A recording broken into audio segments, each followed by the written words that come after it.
नमस्कार प्रेक्षकांनो, मालिकांची दुनिया या चॅनलमध्ये तुमचे स्वागत आहे. लग्नानंतर होईलच प्रेम या मालिकेत आपण बघणार आहोत की इकडे मात्र आता काव्या एका फ्रेमवरनं खूप तमाशा करते. त्यामुळे आता ती इकडे मानिनीला पण जाब विचारते की मलाही तुम्हाला विचारायचं आहे काकू, तुम्ही या घरामध्ये खूप समजदार आहात ना, मग तुम्ही का सगळ्यांची समजूत काढत नाही आणि स्वतःची पण. आता मात्र नंदिनीला खूप राग येतो आणि ती तिला सांगते की मी तुझी मोठी बहीण आहे आणि जेव्हा जेव्हा तू चुकशील तेव्हा तेव्हा मी तुला तुझी चूक दाखवून देणार. तर तेव्हा आता लगेचच इकडे विक्रांत मध्ये बोलतो की जाऊ दे, आता तुम्ही दोघे आपापसात भांडू नका, आम्हीच विचार करायला हवा होता.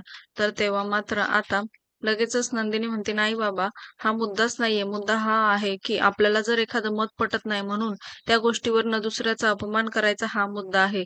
तेव्हा मात्र आता काव्या म्हणते, ताई तुला सगळ्यांचं मन कळतं, सगळ्यांचं मन जपायचं आहे, पण माझं काय. आणि असं बोलल्यावर मात्र आता नंदिनीकडे सुद्धा उत्तर नसतं.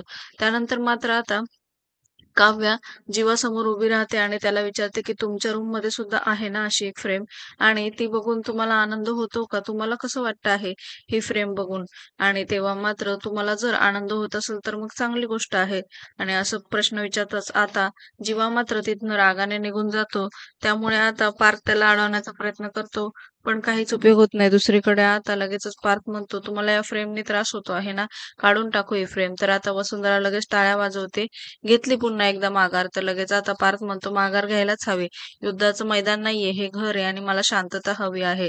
आणि हा बेडरूम आमचा आहे आणि ही फ्रेम सुद्धा आमची आहे. आमचं लग्न झालेलं आहे. त्यामुळे ही फ्रेम ठेवायची का नाही ठेवायची हे काव्या ठरवतील. त्याच्यामुळे तुम्ही या आता. असं म्हणून तो आता पुन्हा एकदा तिला रूमच्या बाहेर काढून देतो.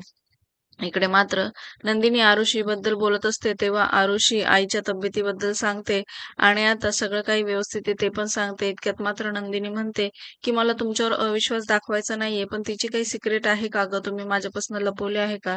तर आरुषी म्हणते असं काहीच नाहीये. त्यानंतर मात्र आता पुढे नंदिनी विचारू लागते तिचं काय प्रॉब्लेम आहे ना, तोच कळत नाहीये हल्ली मला.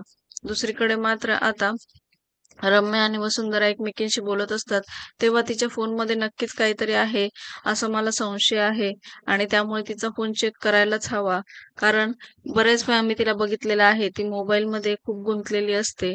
इकडे मात्र आता रूम मध्ये आल्यानंतर समोर जीवाला बघून आता नंदिनीचं लक्ष त्याच्याकडे जातं आणि ती पुन्हा प्रेम बद्दल विचारू लागते, कशी आहे प्रेम, चांगली आहे ना. तर मात्र जीवा काहीच उत्तर देत नाही.